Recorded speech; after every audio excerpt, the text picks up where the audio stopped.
નમસ્કાર મિત્રો, સ્વાગત છે તમારું મારી યુટ્યુબ ચેનલ સંજુ ઇન્ફોર્મેશનમાં। તો મિત્રો, આપણે છેલ્લી વિડીયોમાં જોયું હતું કે આપણે ડીલર આરટીઓના ડોક્યુમેન્ટ અપલોડ કર્યા હતા। ત્યારબાદ હવે આપણે જોઈશું કાર્ડ પેમેન્ટ કરીને રજીસ્ટ્રેશન નંબર કેવી રીતે પાડવો।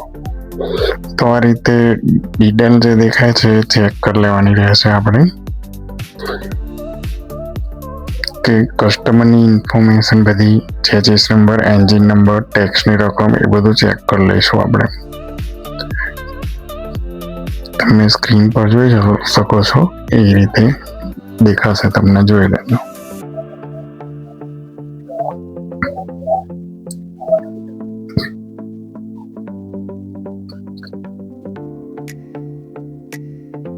ત્યારબાદ એડ ટુ કાર્ડ નો ઓપ્શન છે તેના પર ક્લિક કરી દઈશું।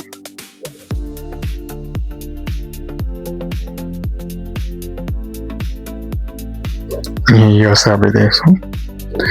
આ રીતે સ્ક્રીન પર તમને દેખાશે, જેમ એપ્લિકેશન નંબર દેખાશે એ રીતે। ત્યારબાદ અહીંયા ક્લિક કરી દેવાનું છે।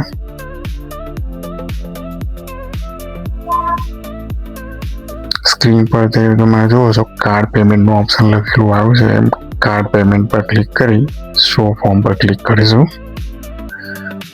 ત્યારબાદ અહીંયા બેકનું ઓપ્શન છે, ગેટ કાર્ડ ડિટેલ્સ પર ક્લિક કરીશું આપણે। ત્યારબાદ તમે જોઈ શકો છો મારે 2 આરટીઓ પેમેન્ટ કરવાના છે, તો અહીંયા એની ડિટેલ શો થઈ ગઈ છે। તો અહીંયા મેક અ પેમેન્ટ પર ક્લિક કરી દઈશું।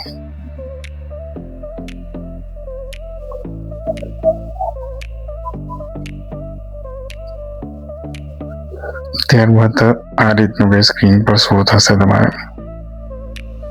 ત્યારબાદ તમારે બેંક ડિટેલ જે હોય છે એ પ્રમાણે તમારે એન્ટ્રી કરીને પેમેન્ટ કરવાનું રહેશે।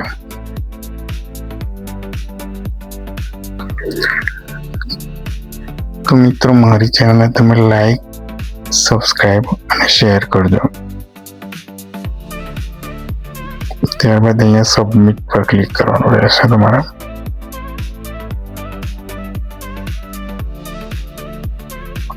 ત્યારબાદ તમે નેટ બેન્કિંગ, કાર્ડ અથવા યુપીઆઈ જે તે પેમેન્ટ ઓપ્શન હોય તમારી જોડે એનાથી તમારે પેમેન્ટ કરી દેવાનું રહેશે।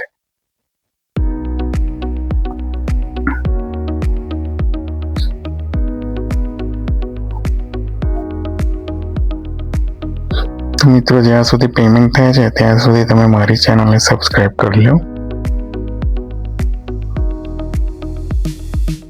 અને વિડીયો ગમે તો તમે લાઈક કરજો અને તમારા મિત્રો સાથે શેર પણ કરજો। આ રીતે બધા ઓપ્શન અહીંયા હશે। તમારે કાર્ડથી પેમેન્ટ કરવું હોય, ડેબિટ કાર્ડથી, નેટ બેન્કિંગથી, જે તે તમારું પેમેન્ટ ઓપ્શન હોય એનાથી પેમેન્ટ કરી દેવાનું રહેશે।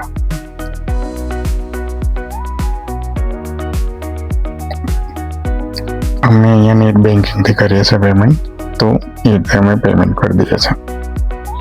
તો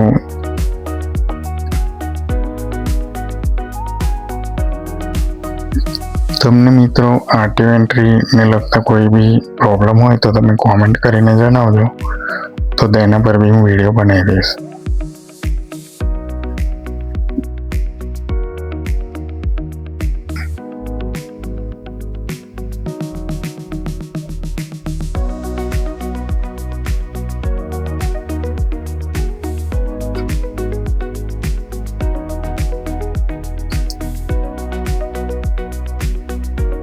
આ રીતે લોગિન કરી લેવાનું નેટ બેન્કિંગનું।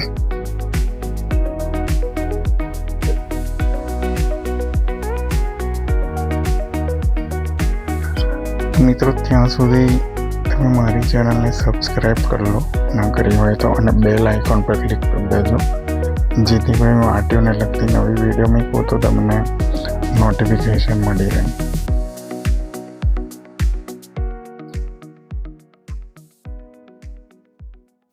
મિત્રો, આ રીતે યુઝર આઈડી પાસવર્ડ તમારે જે તે નાખો, ત્યાર પછી તે બેંકનો ઓટીપી આવે છે તો અહીંયાથી ઓટીપી નાખીને પેમેન્ટ કરી દેવાનું રહેશે।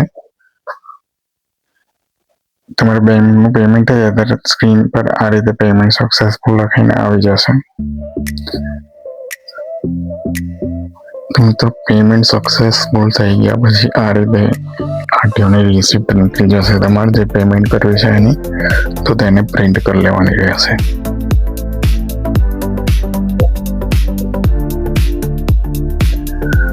ત્યારબાદ સ્ક્રીન પર આ રીતે કંઈક ડિટેલ્સ જોવા મળશે તમને. અહીંયાથી એપ્રુવલ લખેલું હશે ત્યાં ક્લિક કરી દેવાનું.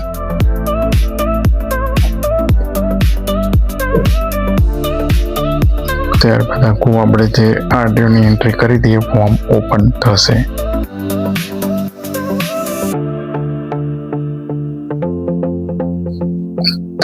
તો મિત્રો આ રીતે સ્ક્રીન પર તમને જે રીત પ્રમાણે દેખાય છે એ રીતે સ્ક્રીન ઓપન થઈ જશે.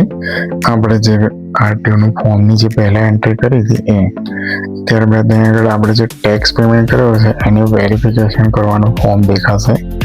સ્ક્રીન પર તમે જોઈ શકો છો તે આપણે વેરીફાઈ કરી દેવાની છે અને વેરીફાઈ પે ડિટેલ્સ કરેક્ટ એના પર ટિક માર્ક કરી દઈશું આપણે. ત્યારબાદ કસ્ટમરનો જે આરટીઓનો વ્હીકલ નંબર છે તેનો મેસેજ ત્યાં રજિસ્ટ્રેશન મોબાઈલ નંબર પર પડી જશે. તો આ પ્રમાણે આપણે કસ્ટમરની ડિટેલ બધી આપણે વેરીફાઈ કરી લઈશું. પછી એકવાર જે તે આપણે ફોર્મની પહેલાં એન્ટ્રી કરી હતી એ એન્ટ્રી આપણે એકવાર વેરીફાઈ કરી દઈશું. આમાં એકવાર આપણે વેરીફાઈ કરી દઈએ છીએ ત્યાર પછી કોઈ એન્ટ્રીમાં સુધારા વધારા થતા નથી. ત્યારબાદ આપણે જે તે ડોક્યુમેન્ટ અપલોડ કર્યા હતા એ બી ચેક કરી લેવાના છે.